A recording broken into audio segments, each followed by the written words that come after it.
तबादला जौनपुर में हो गया था। वो अपनी पत्नी सुगंधा और बेटी मुस्कान के साथ एक नए फ्लैट में शिफ्ट हुआ था। बिल्डिंग के सभी लोग अच्छी फैमिली के पढ़े लिखे और मिलनसार थे। एक दिन, अरे मोहित, सिलेंडर खत्म हो गया। अभी यहाँ की पाइपलाइन का पता नहीं, कटी हुई है। तुम गैस लाइन वालों को फोन भी कर देना। पर अभी क्या करूँ? तुम्हें ऑफिस भी जाना है और मुस्कान की स्कूल बस भी आने वाली होगी। कोई नहीं, मैं ऑफिस में ही कुछ मंगा कर खा लूंगा। 1 मिनट रुको, मैं अभी आई। सुगंधा अपने सामने बने फ्लैट की घंटी बजाती है। जी नमस्ते, हम आपके सामने वाले फ्लैट में कल ही आए हैं। अच्छा, नमस्ते जी। जी मेरा सिलेंडर खत्म हो गया है और पाइपलाइन वाले को कॉल किया है, पर आने में समय लग जाएगा। आपके पास कोई भरा हुआ सिलेंडर मिल जाएगा? हाँ जी, बिल्कुल मिल जाएगा। मैं अपने नौकर के हाथ आपके फ्लैट में भिजवा देती हूँ। और कुछ भी जरूरत हो मेरे लायक, कोई काम हो तो जरूर बताना। जी आपका बहुत बहुत शुक्रिया, आपने मेरी इतनी मदद की। इसमें शुक्रिया की क्या बात है, वक्त पर आपका काम हो गया, इसकी मुझे खुशी है। आप अंदर तो आओ, चाय पानी कुछ। जी इनको लंच देना है, आप आना मेरे फ्लैट में, फिर एक साथ चाय नाश्ता करेंगे। किरण सुगंधा की मदद करती है और उस दिन से सुगंधा और किरण अच्छी दोस्त बन जाती है। एक साथ शॉपिंग पर जाना, एक दूसरे के घर में मिलकर पार्टी करना, खाना पीना, दोनों एक दूसरे के साथ बहनों की तरह रहती थी। एक दिन बाजार में, मुस्कान, सोनू भैया की बॉल वापस करो, मैं तुम्हें दूसरी ला देती हूँ। सुगंधा, मुस्कान और सोनू मेरे लिए दोनों ही बराबर हैं।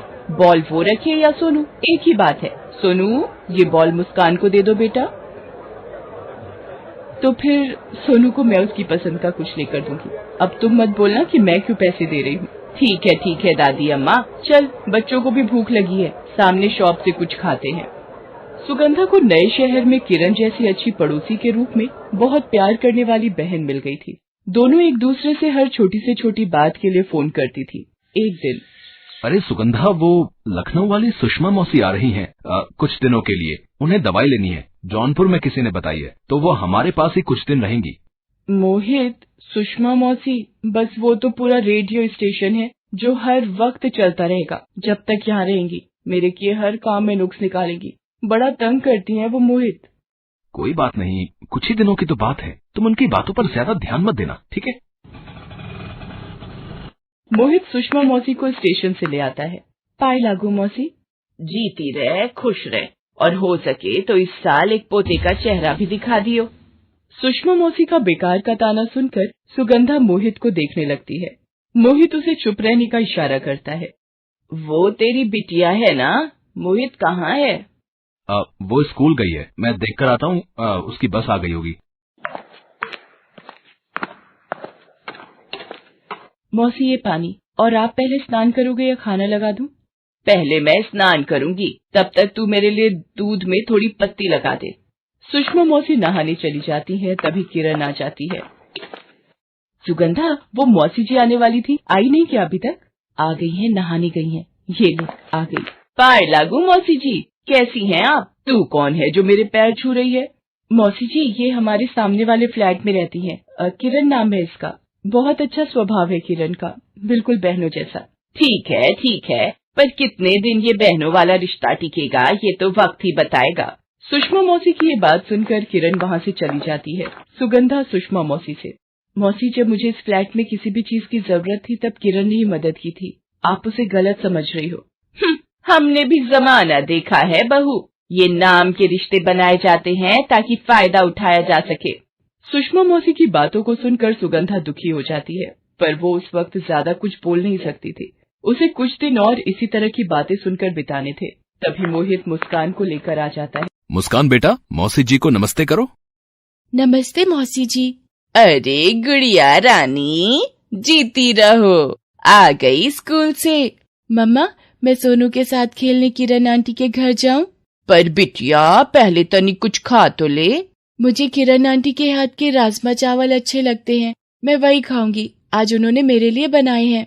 ये दूसरों के घर का भोजन थोड़ा कम ही करवाया कर बहू, पता नहीं लोग क्या क्या मिलाकर खिला देते हैं, और देखते ही देखते अपना बच्चा पराया बन जाता है। हाँ नहीं मौसी, ऐसी कोई बात नहीं है, सोनू भी मेरे हाथ की पनीर की सब्जी बहुत शौक से खाता है। सुषमा मौसी की भड़काने और झगड़ा करवाने की बुरी आदत थी। वो बस इसी मौके में रहती थी कि किसी का झगड़ा करवा कर नमक मिर्च छिड़कते जाओ।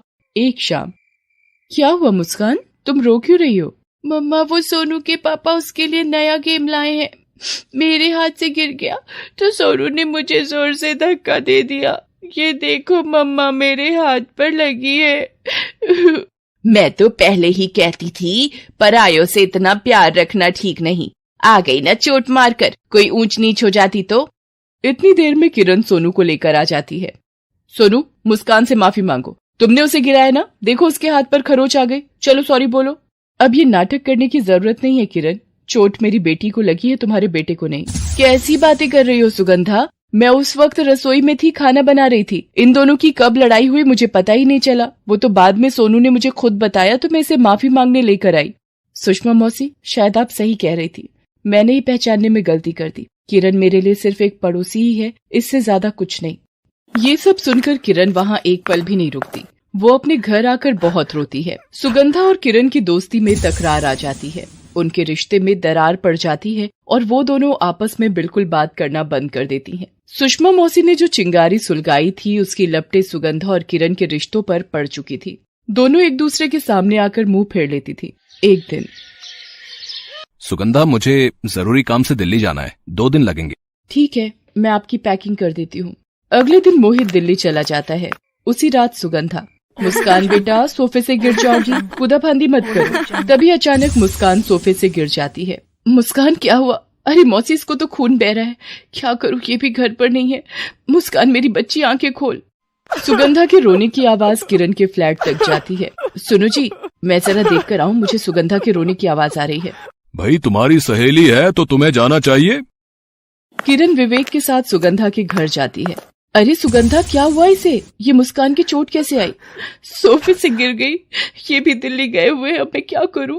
विवेक, आप गाड़ी निकालो, मुस्कान को जल्दी हॉस्पिटल ले चले। सुगंधा, तू घबरा मत, सब ठीक हो जाएगा। सब लोग हॉस्पिटल पहुंचते हैं। डॉक्टर, मुस्कान कैसी है? अच्छा हुआ आप समय से ले आए, नहीं तो खून ज्यादा बह जाता। ये कुछ दवाइयाँ जख्म जल्दी भरने के लिए हैं, बाकी डरने की कोई बात नहीं है। कुछ दिनों में मुस्कान बिल्कुल ठीक हो जाती है। मोहित जब दिल्ली से वापस आता है तो उसे सारी बात पता चलती है। वो भी विवेक और किरण को थैंक्स कहना चाहता था। किरण और विवेक मुस्कान को देखने आते हैं। अब कैसी हो मुस्कान बिटिया? देखो, सोनू भी तुमसे मिलने आया है। मुस्कान, तू जल्दी से ठीक हो जा, फिर मैं तुझे गेम दूंगा और धक्का भी नहीं दूंगा, प्रॉमिस। किरण बिटिया, आओ यहाँ मेरे पास बैठो। किरण बिटिया, आज तुमने साबित कर दिया कि कुछ रिश्तों के नाम नहीं होते, पर वो दिल से जुड़े होते हैं और अनमोल होते हैं। किरण बिटिया, मैं अपने व्यवहार के लिए तुमसे माफी मांगती हूँ, माफ कर दे बेटी। मौसी जी, आप बड़े हो, आप माफी मांगकर मुझे शर्मिंदा मत करो। किरण, अपनी इस बहन को माफ कर देगी ना? ओए, ये ड्रामे छोड़, मुझे भूख लगी है। पागल कहीं की, बड़ी आई माफी मांगने वाली। बहनों के गले लगते हैं मेरी जान। सुगंधा और किरण को फिर से एक साथ देखकर मोहित और विवेक भी बहुत खुश थे। मोहित भी विवेक को धन्यवाद करता है। सारी गलतफहमियां दूर हो चुकी थी। सुषमा मौसी को भी समझ आ गया था